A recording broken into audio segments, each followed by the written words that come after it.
세계 각지의 뉴스 현재 통신원 통해 직접 듣는 월드 리포트. 오늘은 독일로 가보겠습니다. 베를린에 계신 현지원 통신원 연결되어 있습니다. 안녕하십니까? 네, 안녕하세요. 예, 새해 잘 맞이하셨지요? 네. 예, 지구촌의 큰 비극은 해가 바뀌어도 이어지고 있습니다. 하마스 이스라엘 전쟁이 계속 지속되고 있는데 지난 12월 열린 긴급 유엔 총회 이야기를 좀 해보죠. 독일이 여기에서 결의안 표결에 기권을 또 했네요. 네, 지난 10월 10일 뉴욕에서 열린 긴급 유엔 총회에서 가자지구 전쟁에 대한 휴전 촉구 결의안이 통과되었습니다. 193개국 회원 중 153개국이 찬성, 10개국이 반대표를 던졌고 독일을 포함한 23개 국가는 기권했는데요. 같은 의제를 다룬 지난 10월 27일의 유엔 총회 표결에서도 독일은 기권표를 던졌습니다. 예, 휴전 촉구하는 결의안인 건데 23개의 기권 국가에 독일이 포함되어 있습니다. 이렇게 독일이 소극적인 태도를 보이는 이유가 있을까요? 독일이 결의안에 찬성하지 않은 가장 중요한 이유는 결의안에 하마스 테러를 언급하고 규탄하는 내용이 없다는 것이었습니다. 이것이 이스라엘의 자위권에 암묵적인 의문을 제기하는 것이나 다름없다는 입장입니다. 그러나 한편으로 독일은 반대표를 던질 경우 가자지구 주민들의 고통이 끝나지 않는다는 점을 짚었습니다. 또한 독일이 모든 분쟁에 대해 근본적으로 휴전에 찬성하는 입장이라는 점도 반대표를 행사하지 않게 된 이유 중 하나입니다. 예, 이런 결정을 내린 배경은요? 이 결정은 총리실과 연방 외무부 간의 긴밀한 협의를 거친 결정이고 독일 연방 하원의 대다수 의원이 찬성했습니다. 녹색당 의원 막스 럭스는 이 결의안에는 누가 가해자이고 누가 피해자인지에 대한 언급이 없기 때문에 독일은 기권할 수밖에 없었다고 밝혔습니다. 독일의 투표에는 독일의 특수한 상황도 고려된 것으로 보이는데요. 독일이 나치시대 범죄의 피해자인 이스라엘과의 관계에서 역사적 책임감을 느끼고 있다는 것은 잘 알려져 있습니다. 네. 실제로 독일은 이스라엘과 연대는 변할 수 없다고 여깁니다. 그러나 한편으로 독일에는 약 550만 명의 무슬림이 거주하고 있고 이들은 자연스럽게 가자지구 주민들에게 더 공감하고 있기도 합니다. 예, 소극적이라기보다는 좀 신중하다 이런 생각도 드는데 이제 다음 또 결의안의 선택을 좀 기다려 보겠습니다. 세계 여러 나라들이 코로나19를 겪은 이후에 이번 새해는 그래도 좀 평시같이 맞은 듯합니다. 독일의 신년맞이도 마찬가지였을 텐데 좀 걱정인 것은 지난해 연말부터 테러 가능성이 있어서 좀 긴장하는 분위기도 있었죠. 네. 어땠습니까? 독일 쾰른 대성당도 테러 위험 나오고 그러던데요. 네, 맞습니다. 작년 연말 쾰른 경찰이 쾰른 대성당에 이슬람 테러가 가해질 수 있다는 정보를 입수했습니다.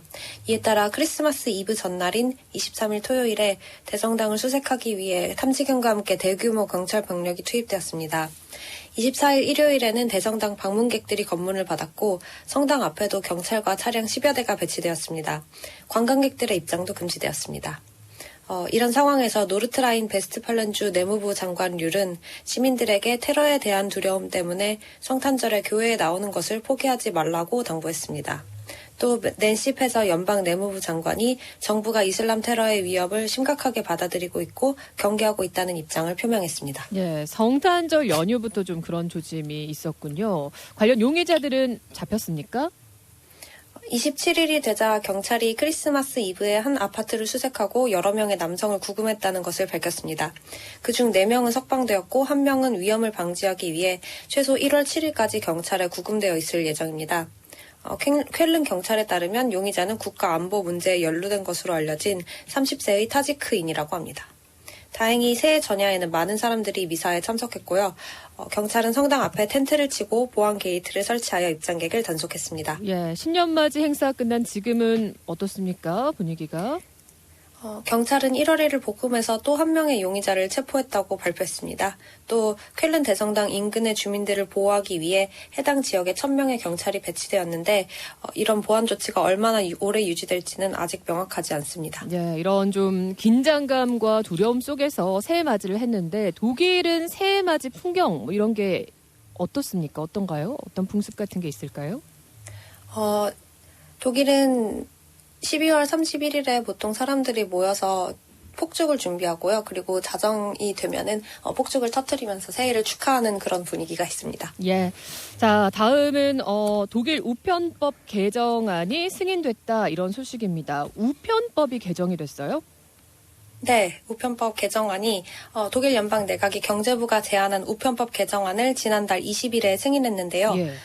이후 이 개정안은 연방 하원과 연방 의회로 넘어가서 올해 봄에 확정될 예정입니다. 이 개정안의 특징은 편지를 더 빨리 배달하는 것이 아니라 더 느리게 배달하는 것을 골자로 한다는 점입니다. 더 편지를 느리게 배달해도 된다 이렇게 바뀐 거네요, 법이. 네, 그렇습니다. 내용은요? 현행 우편법에 따르면 편지의 80%는 접수된 날에 다음 영업일에 배달되어야 하고 95%는 그 다음 날까지 배달되어야 됐습니다.